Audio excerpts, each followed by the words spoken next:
Thanks for tuning in. I am your host, Connor Nunez, one of your hosts. I've done this many times. And I am the co-host, Matt Smith.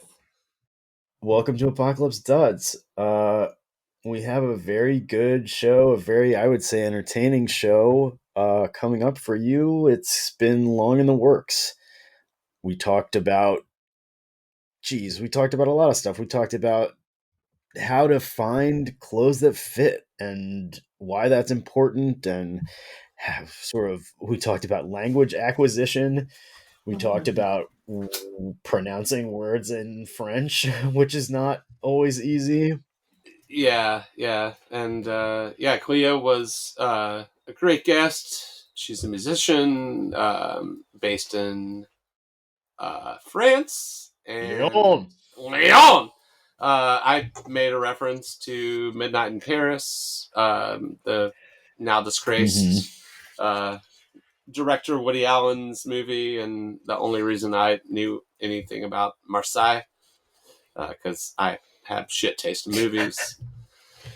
It's a good movie, though. It's a good movie. It's a rom-com. I'm a sucker for a rom-com. But yeah, we had a good chat, and Clea was very gracious with our stupid ass questions, and no, I'm just kidding. It was fun. I was fangirling extremely hard. Yeah, Connor was fangirling. It was a fun show. Yeah, very fun. But when you hear her talk, you'll be like, "Oh yeah, no, I know what you're saying. She just is awesome." So yeah, she's a rad fucking person, and had a lot of good thoughts. We're honored to have her on the show. Honored to have her on the show, and if you like guitar or guitar music, or you're a gear nerd, this is definitely one for you too. But yeah, thanks everyone for tuning in. Here is our chat with Clea. Hello and welcome to another episode of Apocalypse Duds. I'm one host, Connor Nunez. And I am Matt Smith. And we are here with a very special guest, a guest who needs, all of our guests, see, we say they need no introduction, and then we do it anyway. But we're going to do it in a little bit of a different fashion today.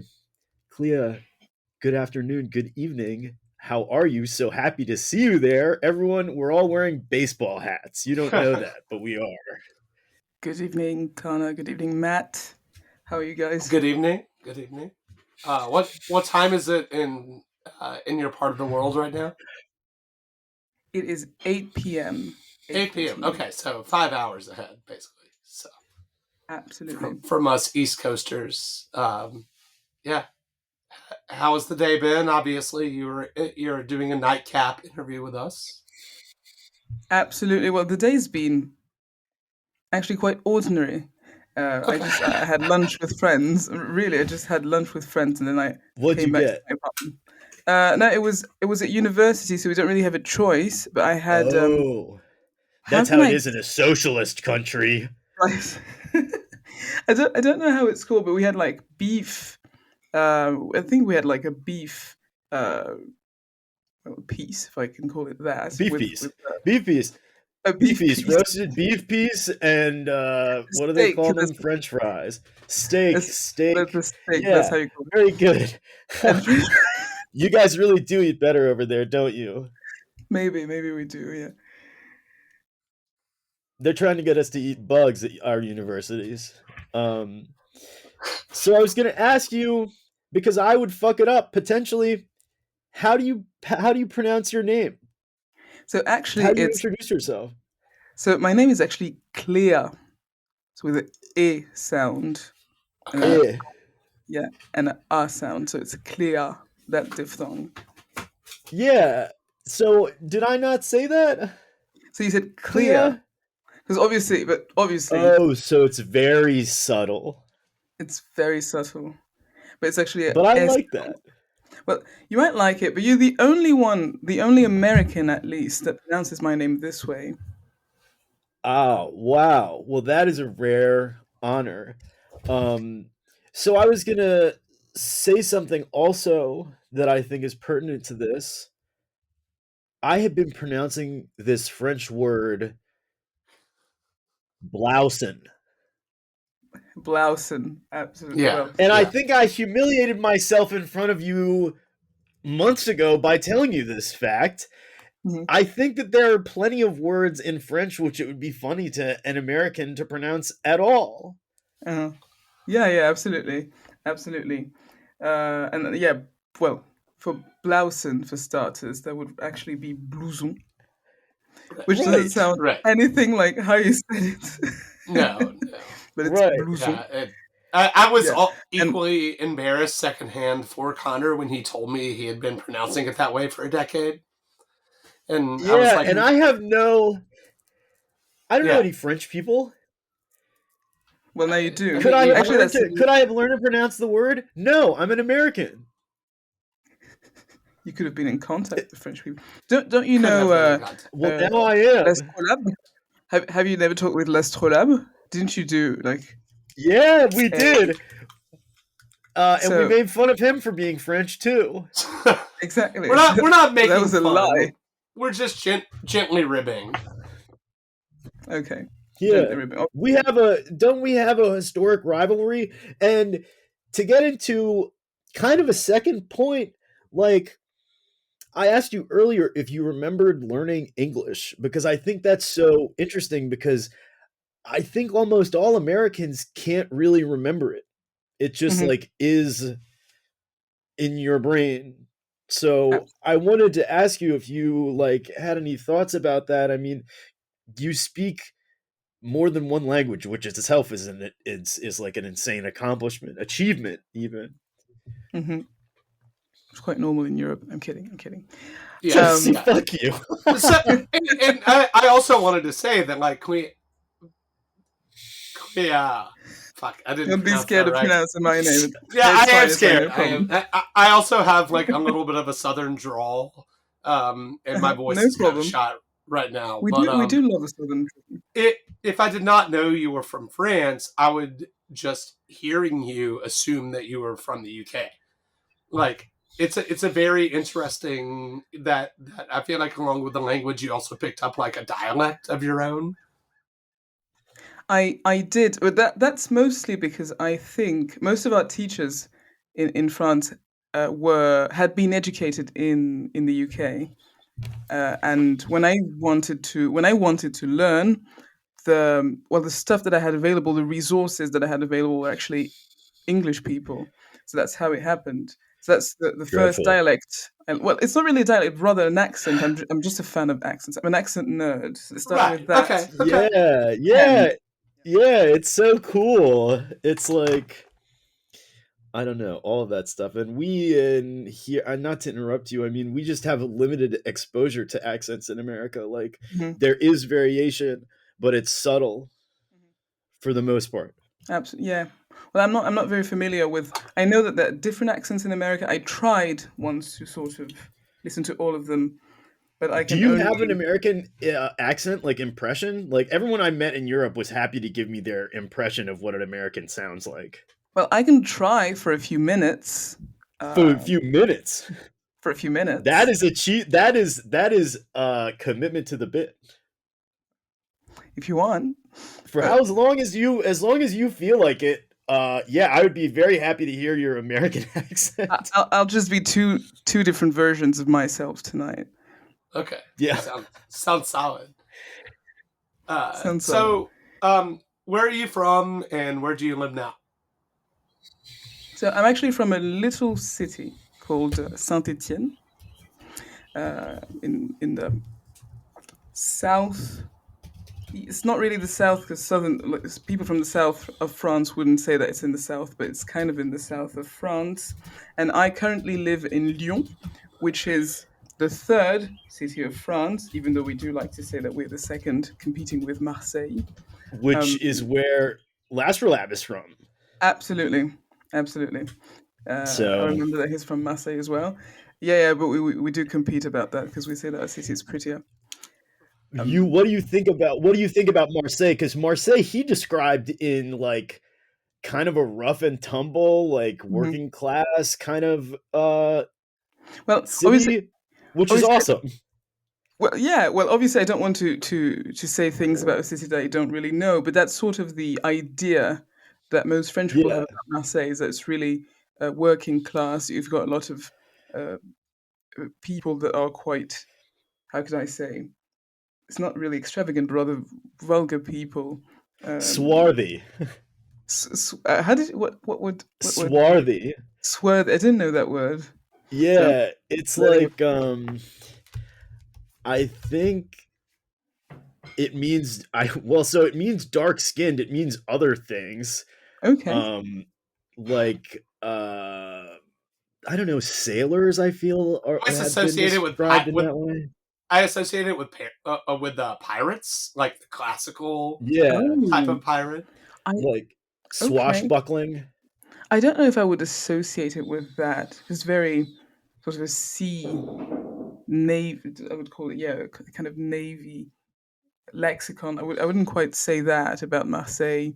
It's rather, well, it's sunny, obviously, but we mostly associate it with a lot. There are a lot of drug problems over there, right?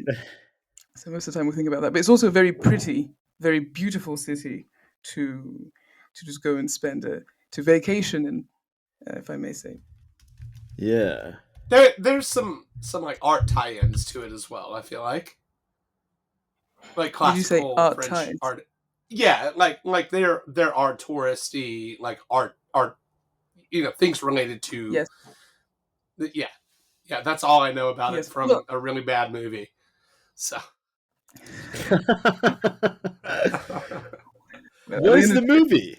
Fuck. You can't mention the movie and then not out yourself with the movie. Fuck. I'm blanking on the name. It's a Matt, I'm sorry. I'm sorry. You'll find the name of the movie. Midnight in Paris. Woody Allen. Oh boy, yeah. Do they go to Marseille in that movie? Yeah. It's. I don't know if it's set there. I don't remember the city where it is set, but they go, yes, in a part of the movie. I mean, it's not a bad movie, but it is Woody Allen who's. I didn't think it was a bad movie either. No. But Woody Allen is a creep. Yeah, he's a creep, and I love rom-coms, so Yeah, that's one of Matt's many secrets is the rom-com. It's not a secret at all. Yeah, rom-com. Yeah. Yeah, I admittedly have awful taste in most movies and TV, but I like what I like, so If it's your comfort genre, then it's fine. Yeah. It just is a thing, It's just there's no. I'm not shaming you about it. I just think like it is a funny thing that you, with the hardcore band, are also a rom-com enthusiast. It's like a real juxtaposition. I caught a bunch of shit on a tour because I think while we were on tour, or maybe like the night before we left, I went to see P.S. I Love You, which remains a phenomenal fucking movie in my opinion. But I caught a lot of shit for that on that particular tour. Some of them are bad. Some of them are good. There's a lot of really terrible ones. So I did not mean to go on a fucking rom-com digression. You don't want to defend your love. I just I'm not talking to the right audience for this. So the way love is portrayed. You're talking to our audience. Yeah, maybe. Hi, so audience. Yes, hello, audience. That was a tangent. Sorry. So we talked about your geographic origin, absolutely, and where you are now. Going to the Instagram, navigate it. You describe yourself, which I think is great, rebelliously conventional. Oh, I do. So, do say that. I think that I don't know. It says a lot. It says a lot about you. So I was wondering what your thinking was like. So I guess it's coming up with that as yeah, a description. yeah, absolutely. Well, rebelliously conventional because how can I say? Because my friends often tell me or have told me in the past um, that in another life I would have been a perfect gentleman, and that's how my friends describe me most of the time. And because I am, no, but yeah, because I am that much conventional, but rebelliously because obviously I'm a woman, which makes it all the more Dude, interesting. you are, Absolutely, yeah. absolutely. Yeah. We And So it's the in our planning for this go on. episode, we were trying to like we try to be respectful of whatever the fuck. We were like, how do we ask these questions in a way that is not offensive? But you just took the thing and made it like, oh, this is part of the whole deal. So thank you for that. yeah, no problem. And what I think about your dressing, it's like subversive. Oh, you think so? I do think so. And I think that that is amazing because it's like you do like on a technical basis you outdo these other people, and it's meticulous and it's like practiced and it's methodical.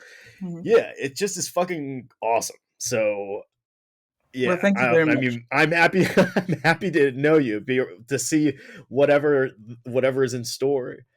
No, yeah, well, Um, thank you very much for that. But I do. It really comes from pure passion, pure nerdiness. It really just came from that. The It nerds are the started as best. nerds are the best. yeah, They you just love it, I just and love it's it. obvious you just love it. It's like, um, do you? I mean, so I guess you do think of it in a rebellious way. Do I think of it in a rebellious way? I don't know. I just know that it is rebellious to the world. But well, actually, it's a good question because I have never thought about this.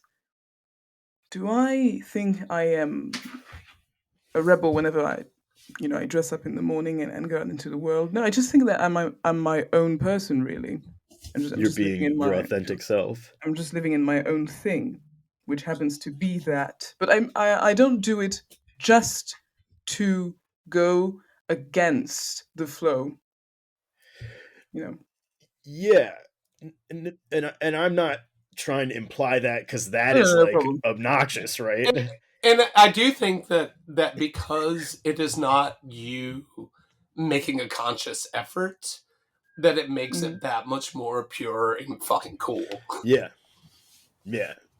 Exactly. I just never wanted the thing I was really scared about was to make it all sort of political or everything. I never wanted that because really it comes from pure passion for the cloth. Yeah, and Yeah, that's what's so cool about yeah, it. that's great. And that's the So, only thing.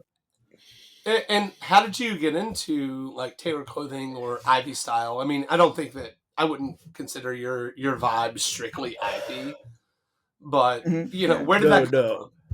It's like even more traditional than Ivy, I It's think. actually, yeah, it's quite traditional actually. It all started because of a pair of trousers that was actually very ill-fitting, if I remember correctly. But when I was a teenager, my mother had bought me this pair of trousers, very ill-fitting, but I loved it. And it was the first pair of trousers that I had that had how do you say that? I've forgotten my word. Um, it had pleats. Yeah. It Okay. had Yeah, pleats. no, and that is the right word. So That's it. It had pleats, and it was the first time it was ill-fitting and it was too short, but I liked it. And I dressed terribly back then because I was actually try and find out what I liked and what worked together. And so as time went by, my mother also bought me a burgundy suit from Burton. I don't know if you know Burton, the brand. I don't. like the snowboard company. They sell clothes. Maybe two I companies. thought they were like a conglomerate. I thought that they like did snowboarding stuff and they do also other clothes, but I don't know. Perhaps. But I only know Burton, the clothing brand. But she did buy me that also very ill-fitting burgundy suit. And when I looked at myself in that suit, I could see not only me, but the potential of who I could be. And so that's what sort of triggered a love for these clothes. And at first, obviously, I was shit at it. I didn't know anything. And well, I educated myself mostly through YouTube channels because that's how it happens nowadays. That's the magic of nowadays. And here we are. Yeah, I mean, like you can. I will shit on a lot of internet things, but like I came up in the clothing or in the forum era, and like style forum, super future, super denim, that kind of shit. Like it taught so much to the people that actually like wanted to learn. They're like, fucking get your education however you can. Absolutely. Absolutely. I stand by that. And there's so many resources nowadays that yeah, totally. I mean, it's the same thing, like with like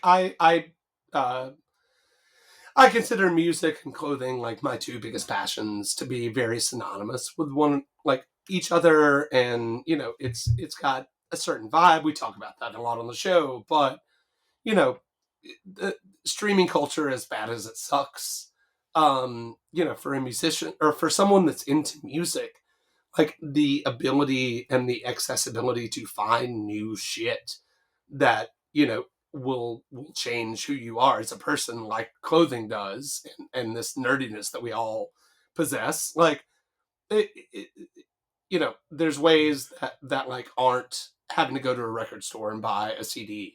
Like you can find so much new stuff now and like just get so much information that it's amazing. Definitely. Most definitely. You don't have to have it, and also it takes up less space. Yeah, this is true. This is true. The amount of CDs that were in the apartment growing up of jazz stuff, because my father is a jazz nerd. So yeah, it takes up less space. This is kind of like an offshoot of that, but did you ever find yourself like before you found like tailored clothing and whatnot, or maybe even more interested in style, like did you ever feel drawn to how cool a bunch of these dudes and women looked? No, actually, I had never looked at that before. Obviously, how can I say that? I obviously saw pictures and also tailoring through my father, who wore a lot of suits back then, but I never actually thought about looking at these pictures and finding them cool. This is a very recent thing. Okay, gotcha. This has only happened. Yeah, it's been very recent. What kind of stuff were you wearing, I guess, earlier? Like at the before that, before it all started. Yeah, because like if you thought it was cool, if you thought the jazz was cool and you figured, okay, the people making the jazz are cool, yeah. That's not really how it happened in my mind. Jazz had always been in my life and childhood through my father, obviously, but I wasn't looking at the people in jazz. But to answer your question, how was I dressing before? Well, I'd say like a regular teenager. I was always a tomboy. I was always a tomboy from the very first day I set foot in primary school. So I was really dressed like shit, actually, when I think about it. Because my philosophy was it has to be practical, and I don't care whether it's pretty or not. So that was really my thing back in the day. And I had. So you just wore like coveralls. Also, can I ask? I don't want to assume anything, but like, what generation are you? Like, what are the years kind of that we're talking about? I'm 22, so I was born in 2001. Okay. Gotcha. Okay. Whoa. Whoa. Did you not know that? So yeah, we're no, talking I about, didn't. Like... I hadn't. I'm not a math person, and I hadn't made that calculation. No, I had not made that calculation. That's like, wow. You look wise beyond your years as far as your dressing goes. Yeah, no, I'll the way say that you that. speak Most people too tell is that. just like, But yeah, you so could be like 500 years old. we're talking about like the late aughts indie sleaze and then like American Apparel fucking everything. Yeah, okay, so that gives me context for what you're saying about that point in your life dressing up. Yeah, absolutely. No, it was very interesting still. I'd say that I sort of evolved from a tomboy to a grandfather. That's great. Yeah. Yeah. That's really the thing. I'm writing it down. Yeah, seriously. Quoting me. That will be a good no, quote. we got to get the quotes on this show. You love you. You wouldn't be the first person to say that. I've got friends that have so many quotes of me from, and they go back 3 years. What the fuck? Did you say something earlier? You said something earlier that was just like, I don't remember. I don't remember either because there's a million fucking things. Absolutely. That's why I have friends that just write down what I say. Nice. Yeah, we need all those people. We here, are taking notes. So you are in law school. I don't know if you feel like describing very briefly I can. the law school, because like law school in America is pretty known. Yeah. It takes 3 years. It really sucks ass, but you do it because you're going to make big bucks. Yes. Okay. So I don't know what it seems at least slightly different in France. Does it take only 3 years, or do you do an it's 3 undergrad? years, and then like basically included is an internship of some kind Within the 3 years? or outside of it. Yeah. Okay. But it's basically a 3-year commitment. Okay, and you have no undergrad degree before that? There is an undergrad degree. You have to get your undergrad degree, which takes like approximately 4 years, depending on how long, how much screwing around you do. Makes more sense. So it's the undergrad degree, like with the law degree stacked on top of it, basically. Okay, got it. No, in France, actually, when you enroll into university at 17, 18, you get into a law faculty right away. So you start studying law the very first, but you don't do undergrad. And we have a bachelor, that's 3 years. Then we've got a master's, that's 2 years. And then if you actually want to become a lawyer, which is not the case for most people, because you can do so many things after law school. But if you actually want to become a lawyer, you have to pass the bar. Mm-hmm. And then it's 3 additional years. What? That's insane. So that's what Lastrolab did.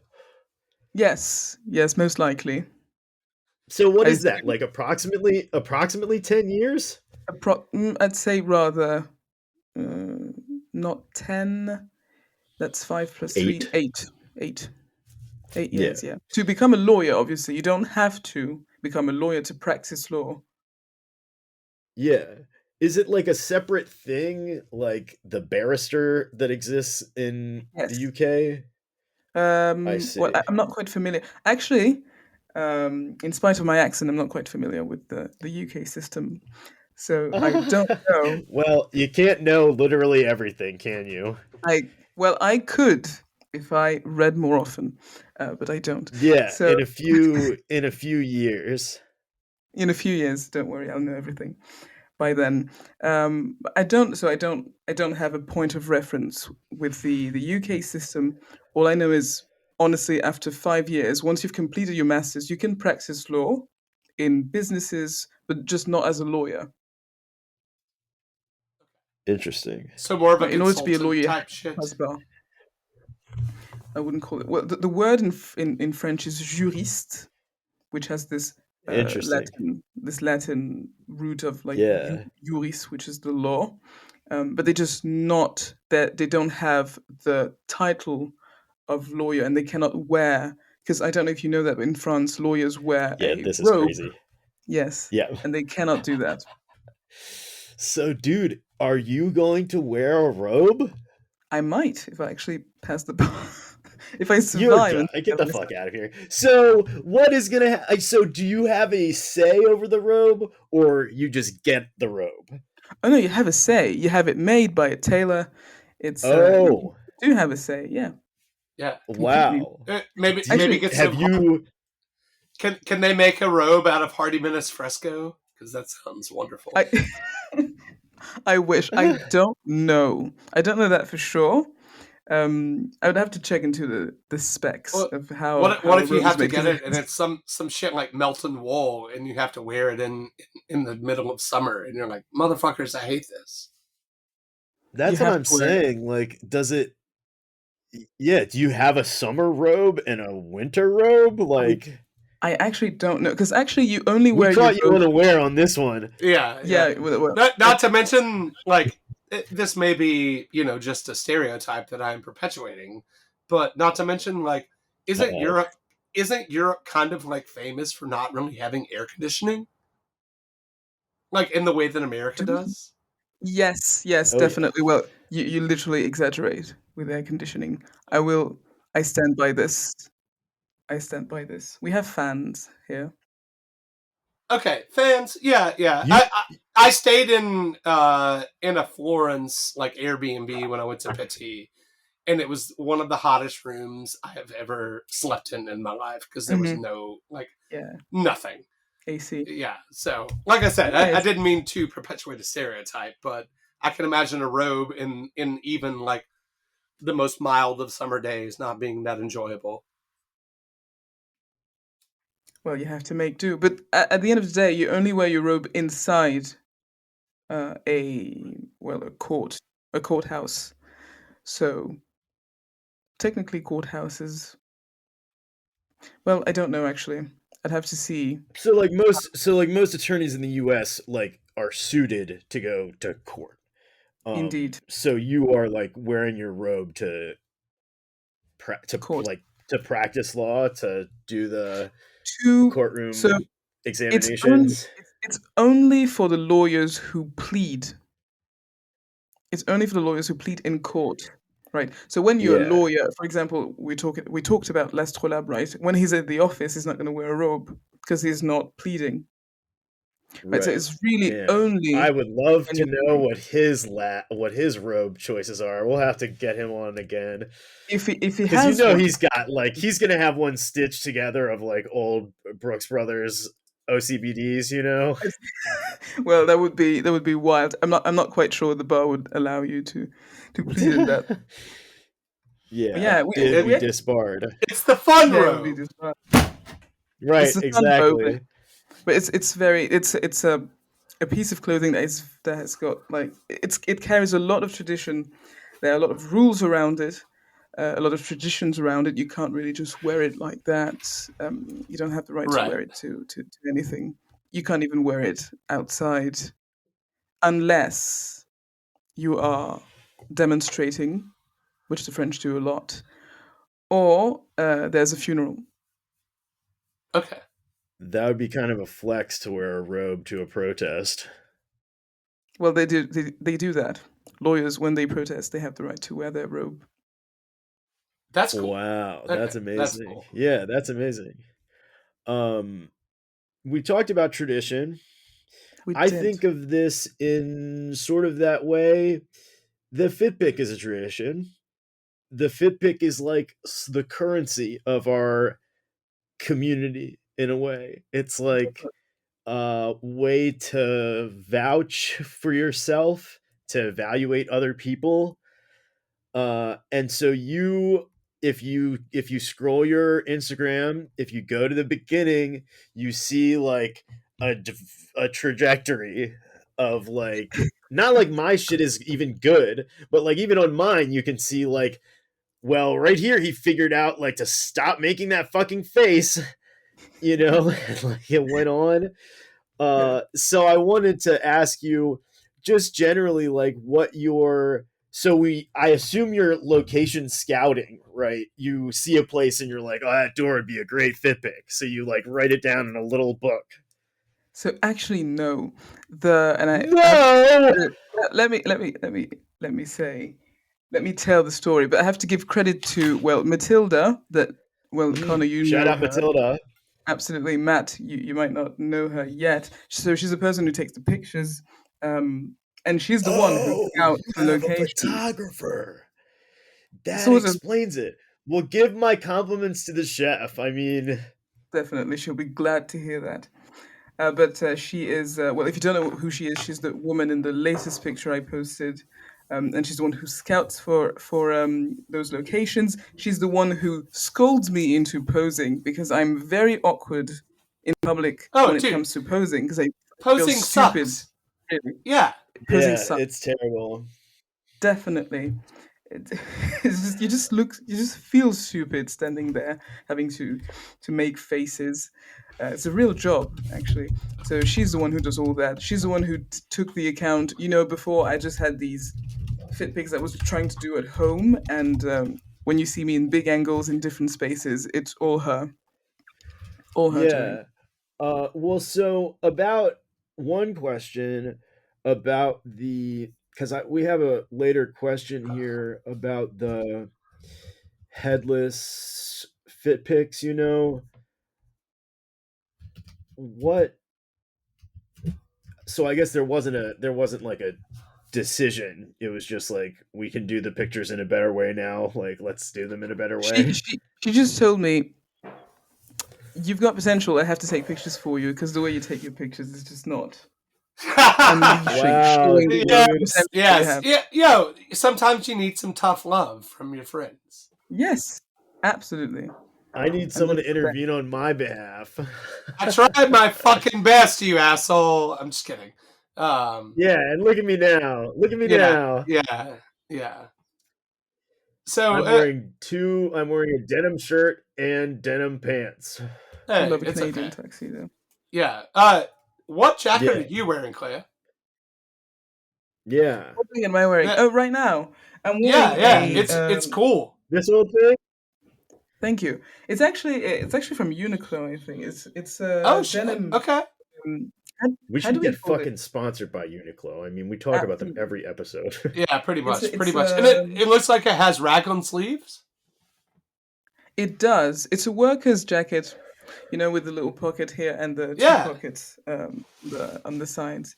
Nice. But I have them. Yeah, so I've got this, and I have Ralph Lauren chinos today. And do you know what they are? Are they the Andrew?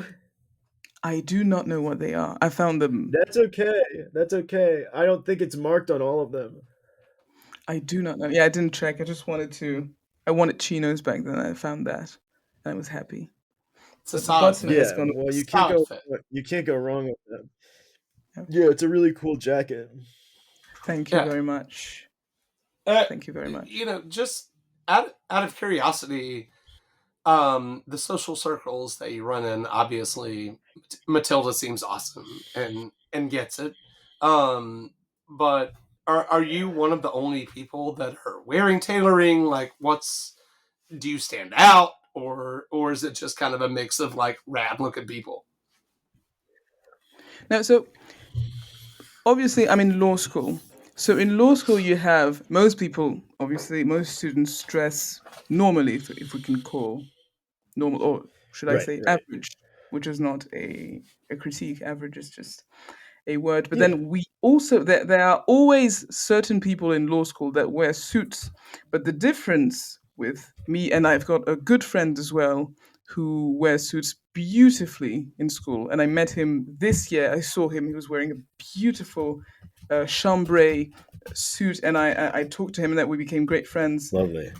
And you can see that he's very passionate about it as well. But sometimes the guys in law school wear suits because they are in law school, not because they're interested in the craft. So that's sort of a bummer. That's kind of a bummer. Totally. But for the rest, when it's outside of school, I do have friends that obviously are equally interested in the craft, in the sartorial thing, as we say. And we're trying to organize a party. Sorry for the little P. Yeah. Yes. But yeah, we're trying to organize a party to sort of, how could I say, federate, gather all of these people in Lyon, because I know that there are many people in Lyon that are interested in this sort of craft, but most of the stuff happens in Paris, and we saw there was a gap sort of here, and we decided to just jump in it. Yeah, I wanted to ask, like, we touched on this a little bit with Last Lab, like, since Paris is the kind of, I mean, there are a lot of fashion capitals, right? But like Paris is one of a sort. So that's really cool that you're trying to elevate your community and like kind of congeal your community like around the thing that you guys all care about. So that's awesome. If you've got promo stuff for that, I mean, if you guys have Instagram or whatever. It's all happening on my Instagram, so you'll see the latest post were about that. So we've got invites. We're halfway full, which I'm very happy about. We've still got 2 weeks of 2 weeks before the party happens, so I'm sure we'll be full by then. And I'm really looking forward to it, because there are so many people who are so passionate about this and cannot gather because nobody is taking the initiative to actually do it often, and that's sad. Yeah. Well, luckies, there's you. Yeah, right? This is awesome. That's awesome. Just to kind of like, when I was born. to kind of piggyback off that, are there other women that you're friends with that are into like wearing shit similar to you? Because I don't know, like that's always such a cool thing when someone really gets into this like definitely gender diversion and pulls it off. True. Gender bending. Well, I think I'm one of a kind, really. I'm kidding. Yeah, of course. But I don't know. You kind of are. You are like in the 0.001%. Yeah. You know, like you have these characteristics, and you're doing something that is like really out there. Yeah, sort of. But I don't. Obviously, I know other women on Instagram.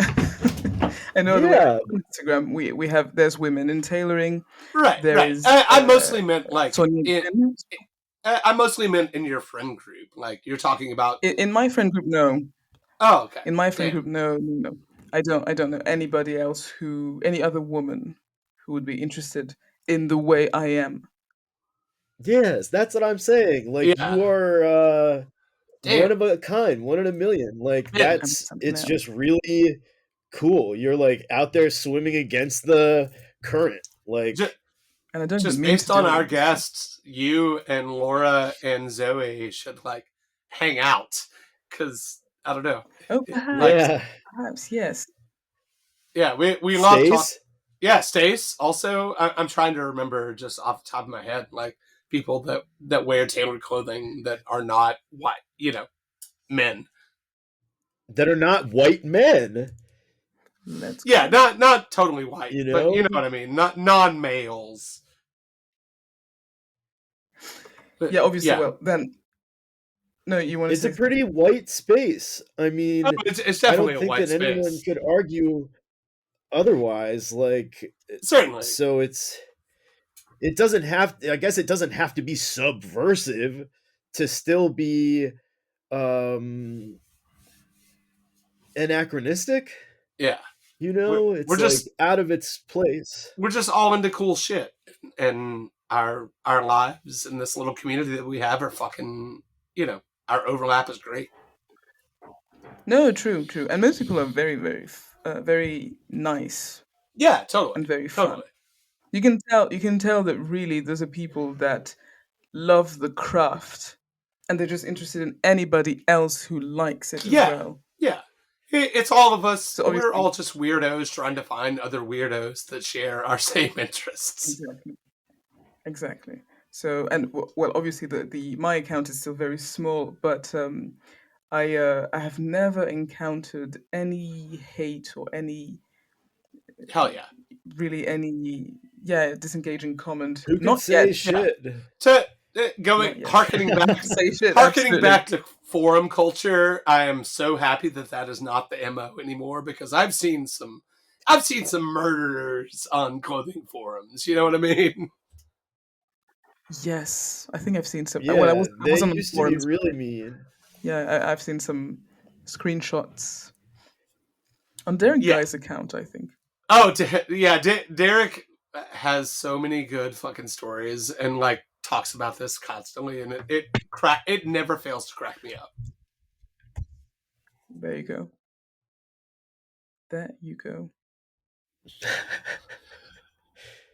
So, yeah, I'll talk about it. I'll talk about the clothing folding. Where are you with the clothing folding ironing No, business? okay. I guess you haven't enacted a fresh iron yet. No, okay, so But I have not. No. So what I did, and the reason why Connor is saying that, is because I decided to fold all of my shirts today because I didn't have enough space to hang all of the shirts, the button-ups, and all of the suits and all of the coats. So I'd rather protect the suits and fold away the shirts and have a crease on the shirt rather than just breaking my suit's shoulders. Right. Yeah. Okay. So when Connor told me this, my immediate question was like, is there not enough closet space? And you essentially just confirmed that. Like, I understand this. Also, I don't give a fuck about wrinkles and shit. So you ironing these, respect. Always. I think it's cool. It's like you're breaking out a fresh one and you're ironing it. Like, Yeah. that's tight. Don Draper had the shirts in the dresser, in the desk drawer. And the Madman There you go. tie-in. There. And so he would just No, but absolutely. that's me opening a drawer. I don't take just one. I will take like three, and it will be done. But not everything will be done. I think I don't have enough shirts. No, I do. Wait, we never have enough shirts, to be No. honest. Yeah. Yeah. But yeah, it's just really, as I said, the ones that really wrinkle a lot, I will take them out and iron them someday because I'm not that Right. organized. But the other ones, the non-ironed ones, the Charles Turwitt ones, actually, I don't really iron them. They don't need any ironing, to be honest. Yeah. Yeah. They're coated with formaldehyde, so they don't need ironing. Yeah. Uh, So it's just fine. out of The only thing curiosity, what's sorry about that. What? No, it's fine. It's fine. You can ask. Oh, I was just gonna say, what is your most worn type of shirt, or what do you have the most of? Yeah. A blue shirt, surely, with Okay, yeah, stripes. solid. Like Bengal Or did you stripe. Well, want the actually, exact Matt, model? it's striped. Yes. Or did you want the exact model or No, just no, the concept of shirt I'm that just curious. You know, like pattern, fabric, Oh, whatever. to me, honestly, navy, well, baby blue, white stripes. White stripes, yes. Or just baby Okay, blue. Is like, I think just a baby blue shirt, so without stripes, is the best choice you can have. People often say white shirt, white shirt. I see a lot of reels on Instagram saying, oh, yeah, white shirt, white shirt. yeah, white But white shirts are shirts definitely are the so most formal. most formal, They definitely. And suck need, though. yes, you I need used a to white love shirt. white shirts, and now I'm Yeah, like, I don't even want to wear not one a of Really them. fan. boring. Not You a need a fan. white shirt. Tuxedo shirts are beautiful, but even people are starting to wear navy shirts with their tuxedos, and I find that so good when it's well done. Totally. Yeah, Yeah, I'm for it. yeah. Definitely. I'm So I definitely think for baby any blue, non-white shirt variant. I'll like definitely. my go-to is blue Oxford or blue and white university stripe, and that's basically all of my There you shirts. go. Yeah, There you go. This blue's just better with the tone and this blue is the blue's best. better. I will say it. Yes. And if you're So gonna wear white, wear yeah, I would say yeah. écru. What's the word for écru in English? Oh, broken white. How do you say that? yeah. There's just not a lot of good variants Ivory. in the Ivory. like That's it. between white and yellow, like that end of the spectrum. Yes, exactly. Yeah. There are a few good ones, but I think that they don't have a. I mean, they are good colors. They just are not great like shirts. Yeah. Agreed. That's another thing. So I was there's saying the word beige. beige. Well, but I know how to say it, right? Beige. But I just kept saying beige. And I don't know why I was doing that. I don't but either. The children around me were amused. Surely because you are American. I mean, I am also American, and I am Southern, and I say beige with a soft G, not a fucking hard G. You Not a hard. beige. You It just is like a nice. It just is a funny thing to say. We didn't really get into Sounds it, like beige. but English is a really fucking stupid language. Like, there are so many letters and pronunciations that make zero fucking sense. Like G and beige versus Gary. It's the many threads of origin. Yeah, I guess so. You know, I it's guess like, yeah, it's fucked up and it's inconsistent because it comes from so many different languages. Yeah. To the extent does that excuse the I was gonna say that doesn't excuse our stupid fucking KN rule. knife and phone and like stuff like that. I have to teach that. Yeah. Like, it's worse than having to explain Santa Claus. It's like, what do you mean? We've been talking about the letter K for years. Why? You know? Even the kids are fucking confused. It's because sometimes you don't pronounce it. Sometimes you do pronounce like in the word knife. Yes, absolutely. I do not remember the reason of that. But I mean, we've got the same problem in French. We have a lot of silent letters. We're known for that. Yeah. Oh, right. A lot of sound. Hors d'oeuvres. Yes. Or hors d'oeuvre, for example. We never pronounce the S's. We never pronounce, So it's just, how can I say that? I also find it very interesting when you can see the history of a language through its spelling, and English is part of that, having its roots in, well, there's a bit of French, there's a bit of old. Is it Proto-German, or is it just? No, it's not Proto-German, but think so. Old Germanic language.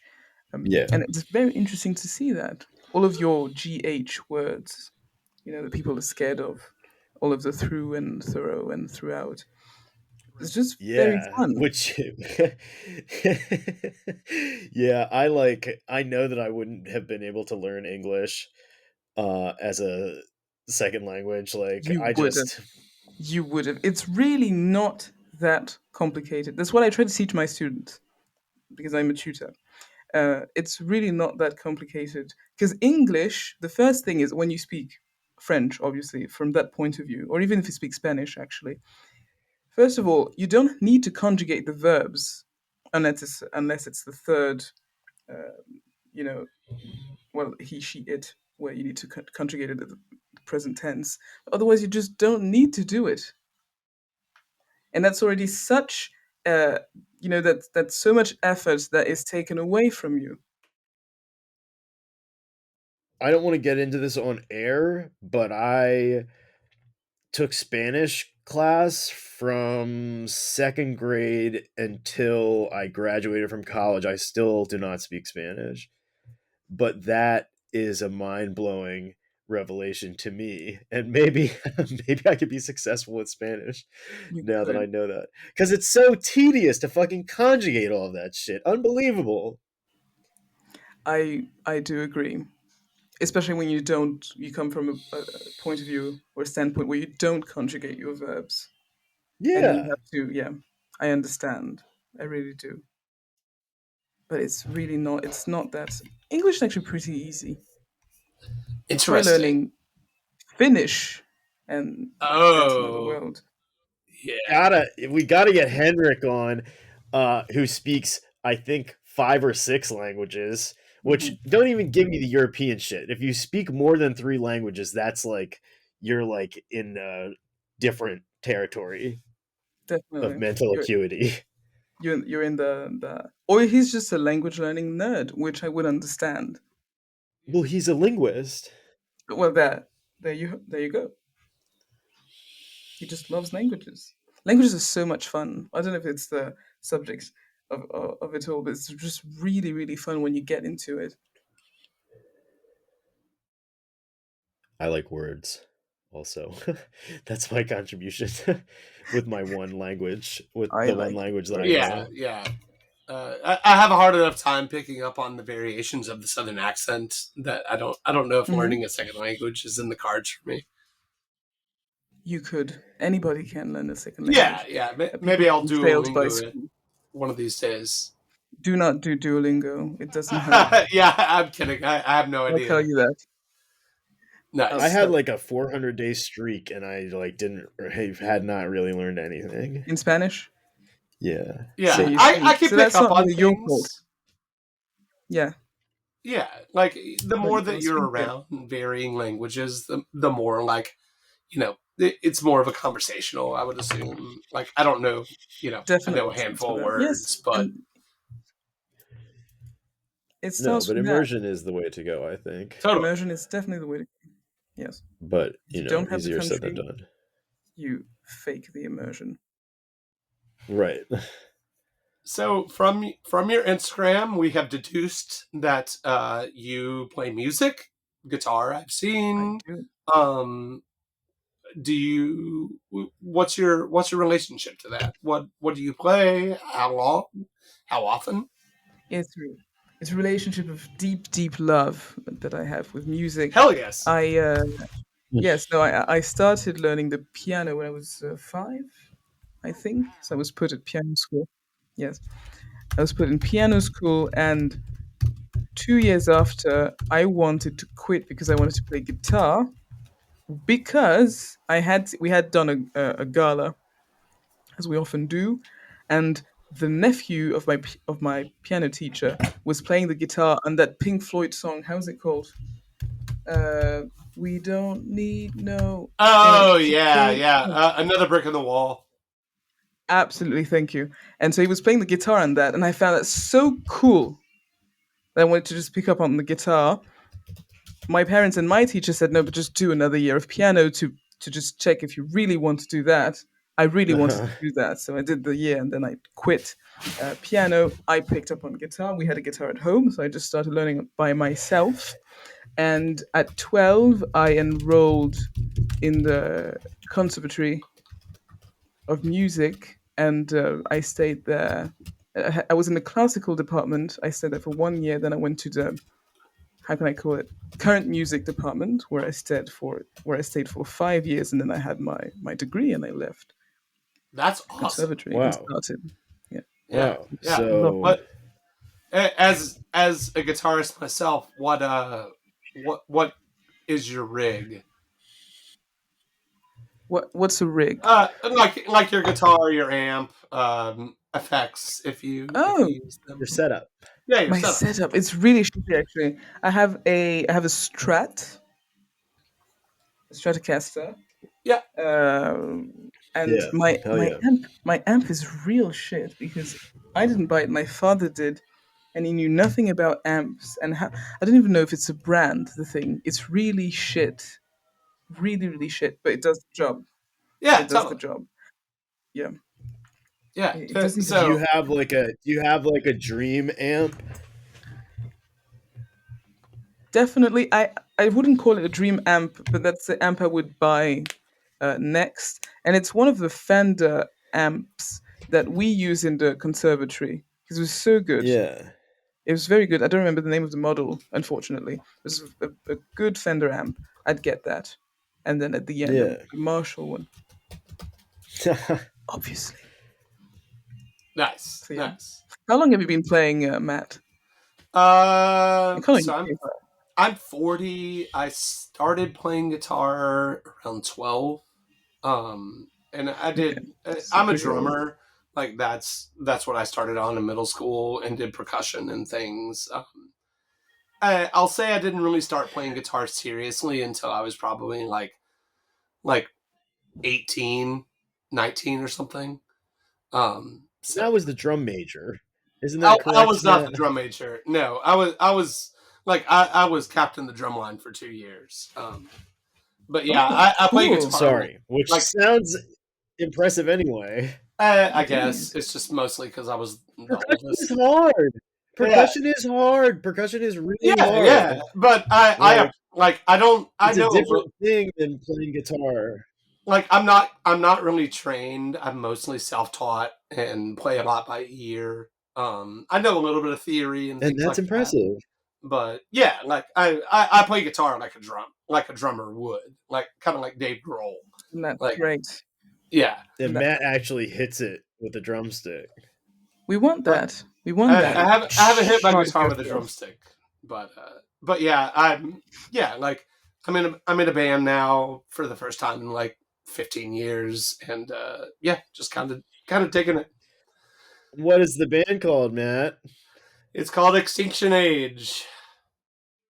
Dun, dun, dun. Yeah, I'm not fucking rock. They're really good. You're not plugging them because I'll do it.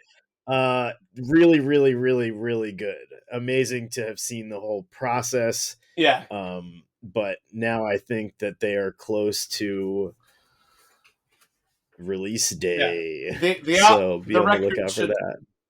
The record should be up by the time this podcast comes out. So also from your Instagram post, I think it was one, I don't remember what you were playing, but I was doing some research and I saw that Radiohead, right? I don't remember what band it was. I know you have like quite a few videos of you playing guitar, but you mentioned something about loving people, like musicians wearing tailored clothing while they play. And that really stood out to me because, like, you know, it is something that's really cool. And if your clothes fit right, like, I'm in layers every day of my life. And so, like, it's not that much different. But, you know, do you feel like that, that being that you're a musician and you're very into tailored clothing, do you kind of feel like a part of that lineage from, you know, from back in the day, like the jazz guys and the R&B and soul guys and the rockers, like wearing tailored shit?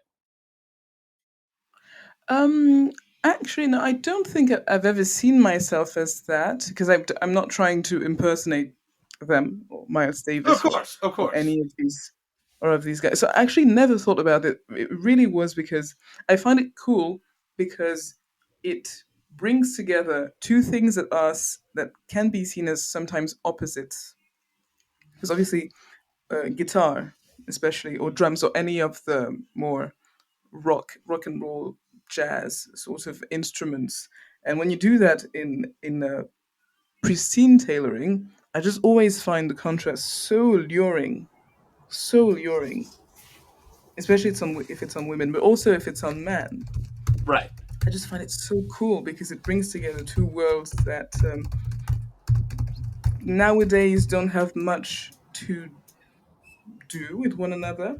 Right. As well, obviously, most guitar players are more, how can I say, long-haired, open shirt sort of guys. Long-haired hippie freaks. So that's what I like about it. It's bringing cool to the suit. I have always thought about it in a similar way, and you know, like no matter what you do, if you're on a stage performing, you're thinking about how you look, and you know, kind of the tradition of tailored clothing, and like even when modern bands have done that, it's always just like, fuck yeah, that's cool, because like you're already putting time and effort into your appearance and you're going this direction as opposed to like a pair of Vans, some cargo shorts, and a t-shirt. Absolutely. You want to show that you dressed for your audience, made an effort, but not even for them. It really was for you in the first place, and that's what's cool about it. Yeah. I mean, like a bunch of these bands are some or bigger bands, especially like some have stylists probably, but a lot of times if it's not like they're in matching suits, love the Hives. Don't get me wrong, but it's like, oh, you guys actually just genuinely like to look cool. Yeah, that's just it. It's not about making it, like the bands from the 50s where all the guys look, for example, the Animals, where everybody has got the same suit. It's really not about that. It's really about expressing, not only expressing what you feel through your instrument, but also expressing how you feel through your clothes. And if this happens to be tailoring, I like you even more. Agreed. Mm. Well, shit, this has been a really fun conversation. We always like to give our guests a shout out themselves, their Instagrams, whatever they want to. So have at it. Should I speak now? Yes, you should speak. You Or should forever plug your peace. Instagram because we have such a massive following that it's going to grow your Instagram. And you look You're cool gonna go from 740 or whatever to 90,000. I'll become the next president of I don't know, Porticello. See, there's a lot of different ways to go with that joke. Exactly. No, really. Well, if people do like women in tailoring, well, they can follow this account. That's And who doesn't? Who doesn't? Exactly. That's the real problem nowadays. My account is called @classic_nonchalance, and well, I just post. I should post daily. Unfortunately, I'm quite what's the word? Busy. It's not in even law school. It's not even busyness in law school. It's because when Matilda says let's do a photo shoot, I'm like, well, not today. I just keep on complaining, but more stuff will be coming. Will come. Sorry, very soon. Obviously. Awesome. And what is if Matilda has like a public Instagram? Yeah. Where they do photography? She has a private Instagram, I'm afraid. Oh, okay. She has a private Instagram, I'm afraid. Yes. I was going to say you could plug her also, but I don't know if she'd like to be plugged. Okay. I'm not sure. She has the yeah. Well, follow for the work that you guys are putting in. She is rewarded. Don't worry. I always tell her. Good. Thank her. So no worries. Yeah. Good, she takes good 70% out of everything. No, great creative relationship that y'all have. So. Yeah. Dude. Which is a nice compliment. It is. Truly. It doesn't work with everybody. Yeah. Once again, thank you for listening. Follow us on Instagram @ApocalypseStuds. ApocalypseStuds@gmail.com if you have questions, comments, concerns. Check out the Mad Men series that we did. Rate, subscribe on your platform of choice. I am Matt Smith @RebelsRogues.